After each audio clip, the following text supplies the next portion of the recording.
Okay, our next topic is parallelogram law of vector addition. Next read. Parallelogram.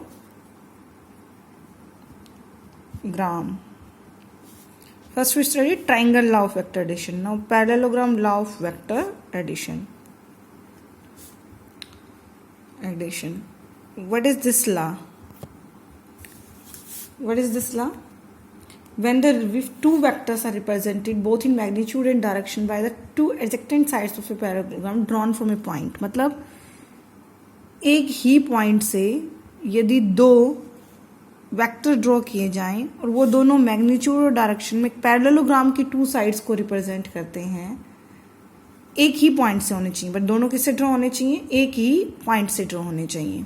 तो एक ही point से यदि दो वेक्टर्स ड्रॉ किए जाएं जो मैग्नीट्यूड और डायरेक्शन में एक पैरेललोग्राम की दो साइड्स को रिप्रेजेंट करते हैं, देन जो रिजल्टेंट वेक्टर होगा मैग्नीट्यूड और डायरेक्शन में किससे रिप्रेजेंट होगा? इस पैरेललोग्राम के डायगोनल से रिप्रेजेंट होगा.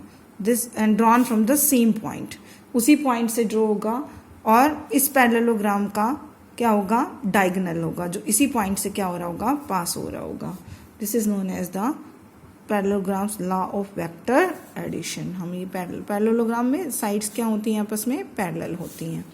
तो पैरेललोग्राम लॉ क्या कहता है? द टू वेक्टर्स मैग्नीट्यूड और डायरेक्शन में किसी एक ही पॉइंट से ड्रॉ किए जाए, वो दो साइड्स को मैग्नीट्यूड और डायरेक्शन में पैरेललोग्राम की टू साइड्स को रिप्रेजेंट करें, तो उनका रिजल्टेंट इस पैरेललोग्राम का वो डायगोनल होगा जो उसी पॉइंट से पास होगा जहां से वो दोनों पॉइंट दो वेक्टर्स क्या किए हैं?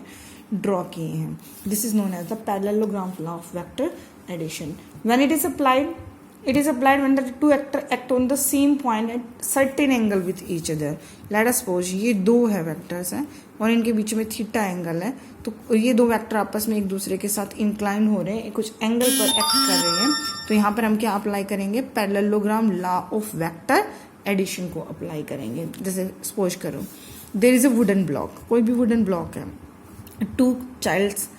To children are acting force on it, force act करने. मान लो एक चिल्ड्रन ने इस पे फोर्स लगाई इस डायरेक्शन में, एक चिल्ड्रन ने फोर्स लगाई इस पे इस डायरेक्शन में, then it will not move according to F1 F2. ना तो ये F1 की डायरेक्शन में मूव करेगा ना ही F2 में, बल्कि इन दोनों के रिजल्टेंट के अलोंग मूव करेगा.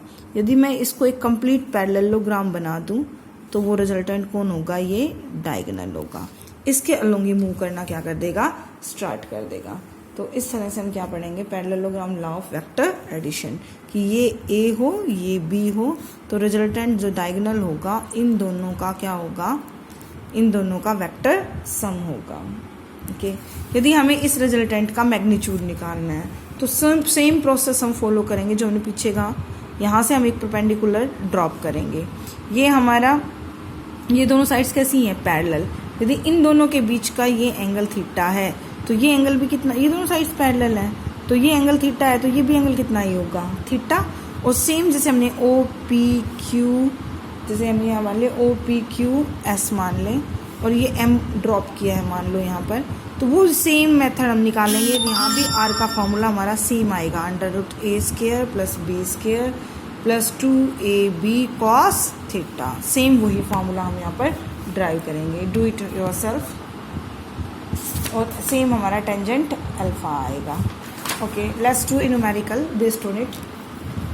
Let us suppose two vectors, two forces each of 4 Newton act on a body at an angle of 60 degree.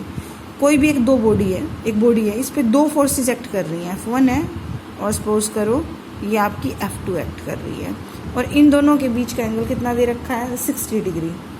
ये भी 4 न्यूटन है और ये भी 4 न्यूटन है, बीच का एंगल कितना है? 60 degree. Find the magnitude and direction of the resultant force acting on the body. हमें क्या निकालना है? रिजल्टेंट फोर्स का मैग्नीट्यूड निकालना है जो एक्ट करेगी. तो यही है हमारा रिजल्टेंट. तो √a² 16, b² 16, 2ab 4 × 4, थीटा कितना है? cos 60. 1/2 से 2 कैंसिल, 16 + 16 + 16 क्या आ जाएगा हमारे यहाँ से? फोर्स. एंगल बताओ क्या बनाएगा रिजल्टेंट? देखो ये रिजल्टेंट है, ये एंगल वही क्या मान लोगे? अल्फा. वही क्या निकालोगे? Tangent alpha. क्या था टेंजेंट अल्फा का फॉर्मूला? जिसके साथ एंगल ना बना रहा हो, तो ये तो ए है, और जिसके साथ ना बना रहा हो क्या है? बी. ऊपर बी साइन थीटा, बी भी 4 है. साइन थीटा क्या था? दोनों के बीच का एंगल कितना है 60 डिग्री अपॉन ए भी 4 ही है प्लस बी कोस थीटा मतलब 4 कोस 60। इसे सॉल्व कर लो। यहाँ से टेंजेंट अल्फा की वैल्यू इज इक्वल टू आ जाएगी सॉल्व करके 1/√3। अभी देखो टेंजेंट अल्फा 1/√3 कितने एंगल पे होता है, टेंजेंट कितने एंगल पे होता है, टेंजेंट 30 कितना होता है, tangent 30 sine 30 upon cos 30। Sine 30 कितना होता है 1/2 और कोस 30 कितना होता है √3/2। 2 से 2 कैंसिल 1/√3 मतलब मैं 1/√3 कितना लिख दूंगी टेंजेंट 30, टेंजेंट से tangent cancel, alpha is equal to कितना आ गया 30 डिग्री। तो in this way we can solve the numericals. ठीक है, जैसे क्या है नेक्स्ट क्वेश्चन है resultant of 2 vectors equal to the magnitude of either vector then what is the angle between 2 vectors. क्या कह रहा है, 2 वेक्टर्स है हमारे, दोनों का मैग्नीट्यूड इक्वल है। 2 वेक्टर्स मान लो, एक ए दूसरा भी ए, क्योंकि कह रहा है दोनों का मैग्नीट्यूड कैसा है सेम, तो इसका मैग्नीट्यूड ए और इसका भी है। कह रहा है जो इनका रिजल्टेंट है वो भी इनमें से किसी एक के मैग्नीट्यूड के बराबर है। मतलब रिजल्टेंट की वैल्यू भी कितनी है ए की वैल्यू तो ए थी, बी की वैल्यू भी ए थी और आर की भी वैल्यू ए है। तो अभी हमसे क्या पूछ रहा है, then what is the angle between these vectors. ऐसे 2 वेक्टर्स के बीच में लेट अस सपोज हमें कह रहा है ए और बी, ये आपको भी पता है ए और बी ये 2 वेक्टर्स हैं जिनका मैग्नीट्यूड इक्वल है। क्या इक्वल है, दोनों का मैग्नीट्यूड इक्वल है, उनके बीच का एंगल निकालो। देखो फॉर्मूला पढ़ा a² + b² + 2ab cos theta. ए तो क्या लिखोगे √a², b² की जगह भी a² plus 2a cos theta, 2a² cos theta root complete पर है। आर रिजल्टेंट भी क्या होगा, इनमें से किसी की मैग्नीट्यूड के बराबर मतलब ए के बराबर आर होगा। इसे सोल्व करोगे कितना आ रहा है यहाँ से, ये आ गया a² कॉमन ले लो, a² बाहर ए आएगा, अंदर क्या बचेगा यहाँ पे a², 2 भी कॉमन ले लो अंदर ही, 1 + cos थीटा, क्या बचेगा 2√1 + cos थीटा, दोनों साइड स्क्वायर रूट कर लो। क्या आ गया हमारा a² = a² × 1 + cos थीटा और 2 भी है साथ में ही, a² से स्क्वायर कैंसिल, 1 + cos थीटा और मतलब इसके अपॉन में जाएगा ना 1 कर सकते हो, is equal to 1/2 cos theta is equal to 1/2 -1 कितना आ गया -½ अब हमें ये देखना है cos थीटा -½ कितने पे होता है। आई थिंक आपने ट्रिग्नोमेट्री में ये पढ़ लिया होगा, नहीं पढ़ेंगे तो I will solve it for you. आप मुझे बता दो ½ -½ 120 डिग्री पे होता है।